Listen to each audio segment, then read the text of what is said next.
Welcome aboard the Boat Buyer's Secret Weapon podcast, where we're dedicated to helping first-time and experienced boaters find the right boat at the best price and ensure all boaters have years and years of happy boating fun because life truly is better on a boat. Today's podcast is sponsored by the First Time Boat Buyers Academy, so you can find the perfect boat at the lowest possible price and buy with 100% confidence. For a short video, visit boatbuyerssecretweapon.com/academy. I reference some graphs and charts in this podcast. You can visit the Boat Buyer's Secret Weapon YouTube channel to view all of those resources. Now, let's hop aboard and have some fun. Welcome to the Boat Buyer's Secret Weapon. I am your host, Captain Matt, and today we're talking the stupid things that non-boaters say to us boaters. The first one that we're going to get is a pet peeve of mine. The best 2 days of a boater's life are the day you buy it and the day you sell it. Now listen, I was in boat sales for about 5 years, have been in the industry for a long time, have been a boater since I was 5 years old. I can't tell you how many times I've heard this saying, and it is absolutely false. If you follow the information that we share at Boat Buyer's Secret Weapon, the best day absolutely is the day you buy your boat, but every day thereafter that you're on your boat is even better. It just time and time again, real boaters experience the fun of getting out of their boat. Are they all perfect? Absolutely not, but the best day is certainly not the day you sell it, especially if you don't have to sell it. Like I said, I was in boat sales, and I helped many people sell their boats for different reasons, health reasons, financial reasons, change in lifestyle, moving, and very seldom was it the second best day of their life. The next, and I get it on the channel all the time from non-boaters commenting, even boaters, some boaters use this, boat, break out another 1,000. Now, yes, boating is not free. Boating may not even be cheap in some situations. However, if you do the right things when you buy your boat, it doesn't have to be a financial burden. And if it is, you probably shouldn't buy a boat anyway. I've got videos on the true cost of boat ownership, the boat ownership calculator that we give away at the toolkit. It's free with the U.S. Boat Expo as a bonus for attending. Break out another 1,000. Yes, there are a lot of things that cost money, and boating stuff does cost more, but it doesn't have to be that way when you're smart up front and when you're smart about how you get your gear, how you maintain your boat and take care of it so you don't have expensive repairs, and it can be a very affordable hobby for many people. Again, I asked on one of my videos, what's a better acronym for boat? One guy responded, best of all time. I would love to hear your thoughts. If you've got a better saying than break out another 1,000, I would love to hear it in the comment section. I mentioned the U.S. Boat Expo. You can check that out at usboatexpo.com.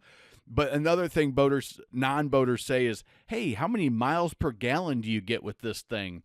Now, it's just something they just don't know. Miles per gallon on a boat is something that really is difficult to measure because it all depends on how you run it.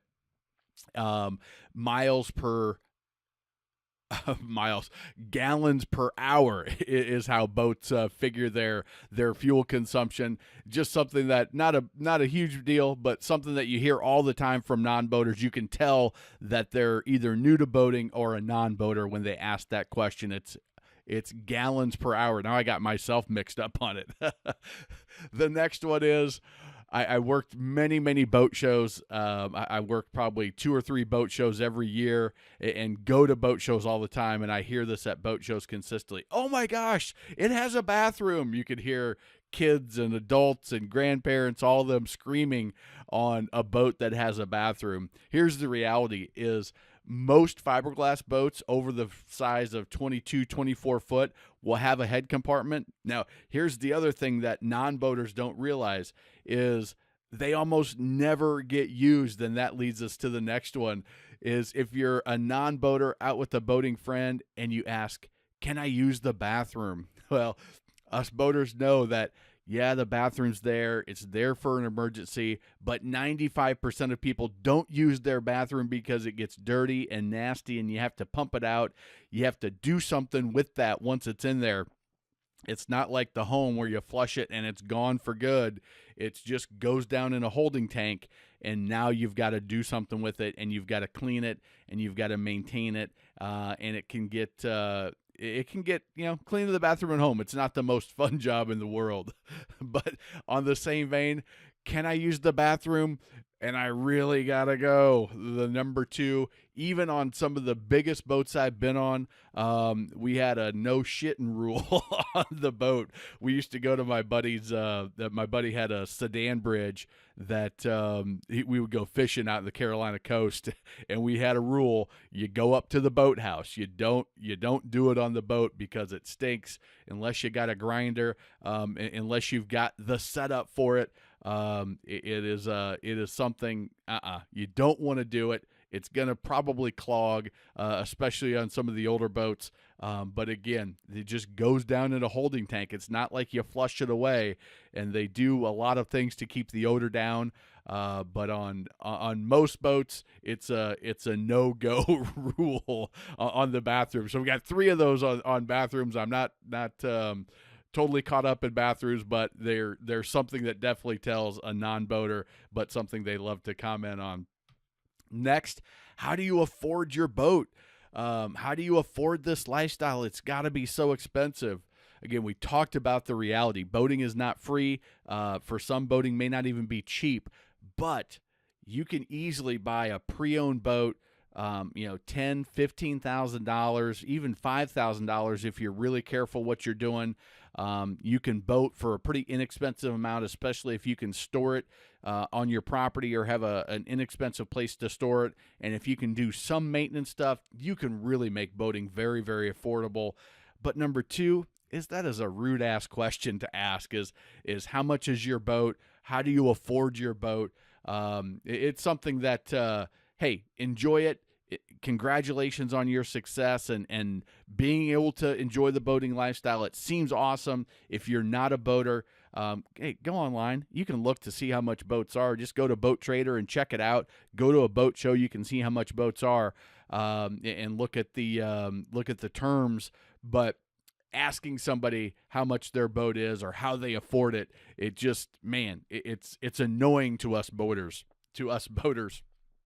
Hey, this might be the biggest pet peeve that I see on social media, Facebook, comments on my YouTube channels, but non-boaters that say, hey, I got to head back early because whatever the reason, if you're planning to be out on the water for the day, you're planning to be out on the water for the day. It's not as easy as, hey, I'm just going to run you back and then run right back out into the spot.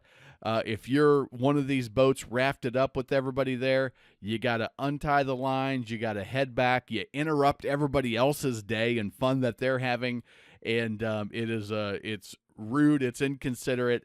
Make your plans beforehand. If you've got somewhere to be, let that be known up front so the owner of the boat can decide, hey, should you come out with us today or not?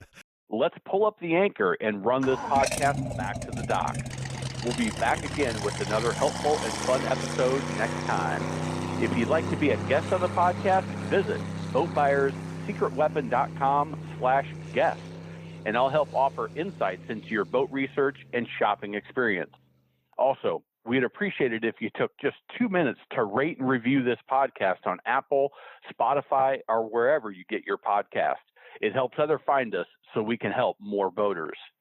By the way, if you want to ensure you find the perfect boat at the lowest possible price so you can buy with 100% confidence, visit boatbuyerssecretweapon.com/academy for a short video and all the details. Now, before we go, I want to leave you with a few first-time boating tips for when you own your new boat. Number 1, know your local boating laws, basic navigation rules, and how to operate your boat safely. It'll make boating even more fun for everyone. 2, be aware of your wake at all times and pay attention to no wake zones because you are responsible for your wake.